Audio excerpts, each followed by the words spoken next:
This is an Ellis Mowers and More small engine vlog. Stay connected on Instagram and Facebook at Ellis Mowers and More. Comments or questions? Leave them below or email me, ellis@ellismowers.com. And as always, like and subscribe for more small engine content. On today's video, you can see that I've been a little busy. Backyard is full of machines and whatnot. Been cranking out repairs.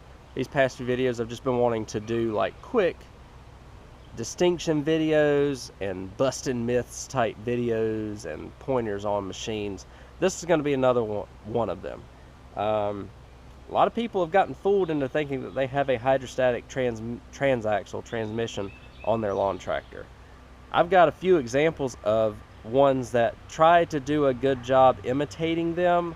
Some of them are okay examples, some of them are terrible examples, and the ones that are terrible examples you need to stay away from. If you have the mower that has a transmission like this, it's destined to fail. I hate to tell you that. I hardly see them go more than about 200 hours. I've seen them last as little as 65 hours or something along those lines. We're gonna denote all of this stuff. I'll show you a true hydrostatic transaxle first on a couple of machines. Then we'll go into the imitations that try to act like and think that they could fool the buyers of these machines into thinking that they have one when they actually don't. Alright, let's go ahead and get started. I'll show you a couple of these hydrostatics, then we're going to show you some imitations and whether I think they're good or bad. Let's do it. We're going to start with AYP made Craftsman lawn tractors here first. This one right here actually has a hydrostatic transaxle on it. Here's how you can tell. And I didn't think until a couple weeks ago that that they could fool you with different transaxles when it comes to the side shift hydrostatics on these AYP made Craftsmen. This one's a YT3000. You can get, you know, these look like YS4500s and a few other models out there. Hopefully I can show it to y'all. We're gonna get down here. Maybe we can get over top here of this back fender. But if we look down here, you can see the transaxle right there, and then you see these fan blades right here. So those fan blades are actually cooling fins for the transaxle itself. It's going to have that if it's a hydrostatic. Also, you'll hear like a little whining noise. It may not be very loud, but you'll hear it, especially if you kind of jerk on the transmission a little bit and try and go really fast, really quick. You'll hear like a noise. I don't know how to describe it better. But you can look under. It's all, I guess it'd be aluminum casing, wouldn't it? Right there, you've got the fins on the transaxle, and all I did was look from the back side of the mower under there. So that's an example of a hydrostatic on one of these machines. Most of them are good. Some of them, you know, they're light duty stuff, so you have to be kind of easy with them, but they are far better than the next two examples that I'm about to show you. So this is, well, it's a parts mower at this point, but it's a T2400 Craftsman. It's also made by AYP. It was made in 2015. They tried to sneak these things in for a few years, from about 2013 to 2017. But take a look at this. We're going to go over here on the side again. And so we've got the whole same looking situation here, right? Automatic. Got the lever on the side, got your reverse right here, got your forward, and all that good stuff. So, you think, oh yeah, I got a hydrostatic in this thing, right? I bought, you know, 3 Craftsman riders that look like this, and they're all hydrostatic. Take a look at this, guys.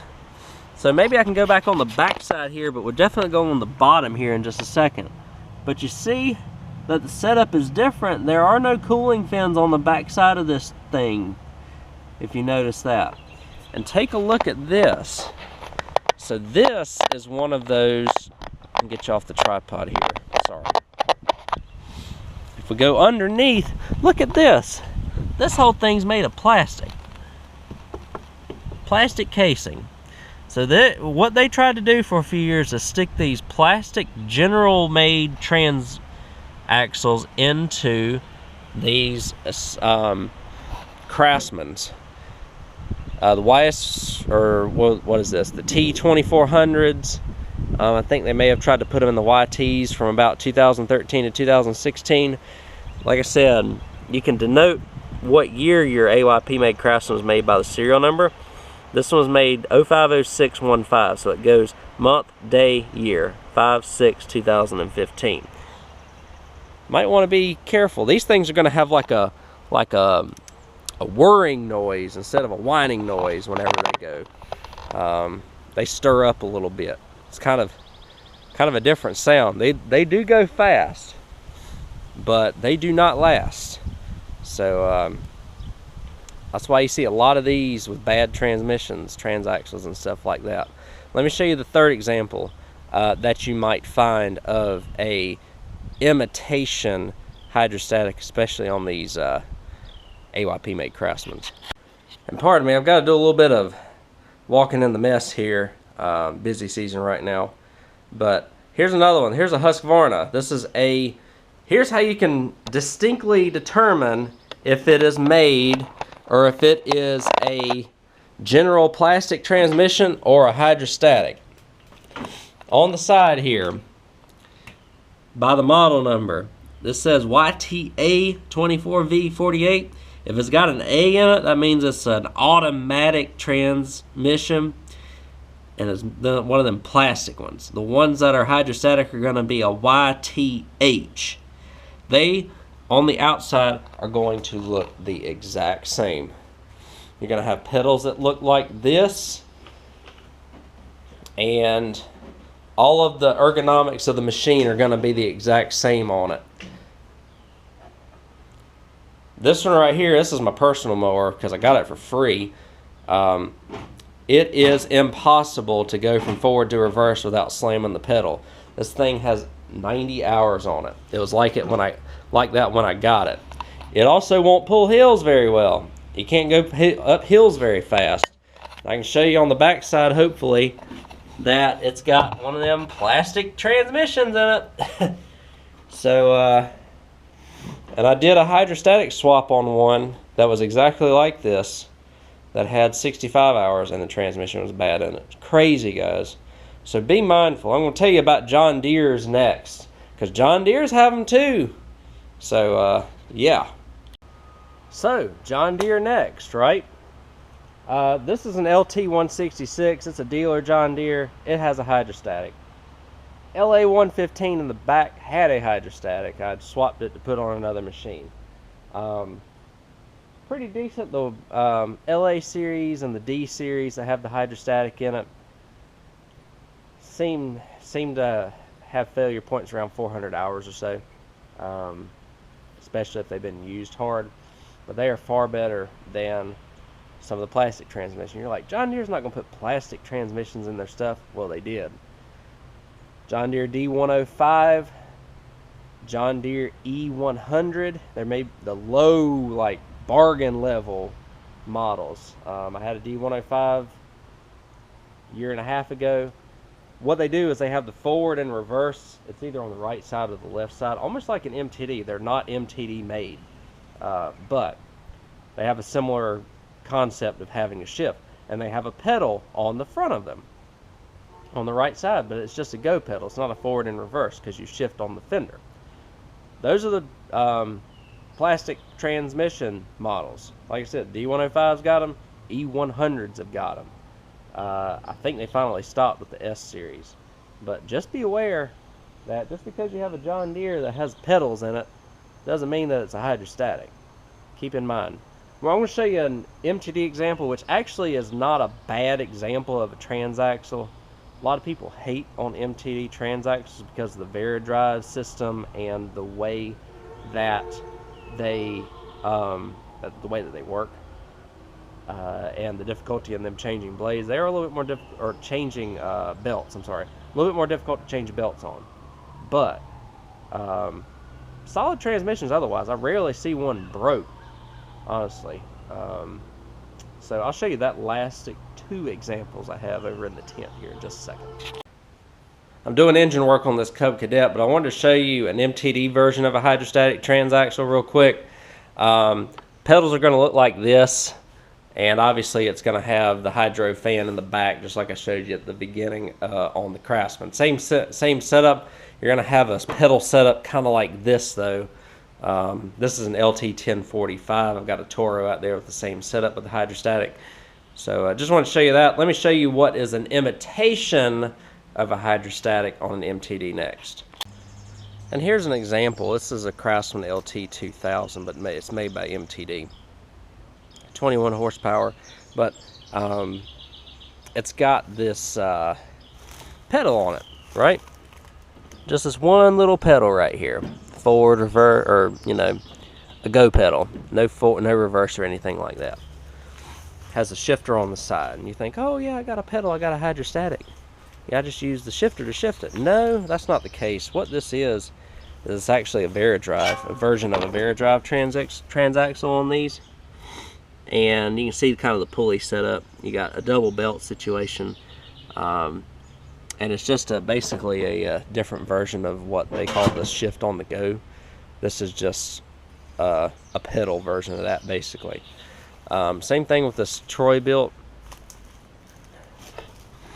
You've got the pedal on the side over here, the brake, and then your shifter over here, and then you look underneath and you got your same setup basically in terms of pulleys and stuff when it comes to that. They work just fine, actually. The thing is about these machines is that they're not bad at all when it comes to longevity. They're just kind of light duty stuff. So I hope this video has raised awareness about these transaxles that try to imitate being a hydrostatic. I know for us mower guys that this is very surface level stuff, but for a lot of these, a lot of regular everyday people that don't really know lawn tractors forward and backward like a lot of us mower guys do, may get fooled by this. I know a lot of people probably did, especially with that Husqvarna over there that looks exactly like everything that a hydrostatic would be, but it's not. And man, the failure rates on them are insane. In terms of the MTDs, like the Troy built Broncos got those automatic transmissions. They'll try to disguise them as automatic.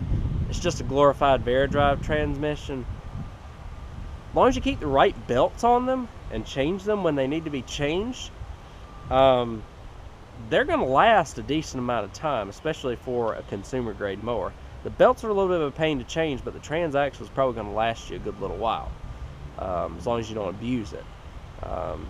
Hydrostatics obviously are great, but man, if you find that you've got a machine that's got one of them plastic transaxles in it, you probably want to be looking to get rid of it, because it's probably going to fail sooner rather than later. I hate to say it, but the failure rates on them things are insane. Get debris and stuff caught in them. They have a hard time shifting, and then the CVT portion of it doesn't work right, and that CVT belt's over $50, guys. So it's pretty bad, pretty rough. Hope I've raised awareness about this video. If you have any other examples of these that are plastic transaxles that y'all want to raise concerns about or whatever, put them down in the comment section. If there's something that I missed, put it down in the comment section. Just want this to be a helpful video for you all that are watching, and hopefully I'm helping y'all avoid buying a bad machine, because these things are out there, especially if you're looking for something used. All right, D105s, E110s, YTA Husqvarnas, some T-Series Craftsmans. It just kind of depends. But if you're looking like Troy built Broncos and stuff like that, okay machines, watch out for the Kohler Courages. I wouldn't really worry too much about the transmissions, bottom line. Thank y'all again for watching. I hope y'all enjoyed the video. Thanks for all the support as always, and I'll catch y'all on the next one. Take care.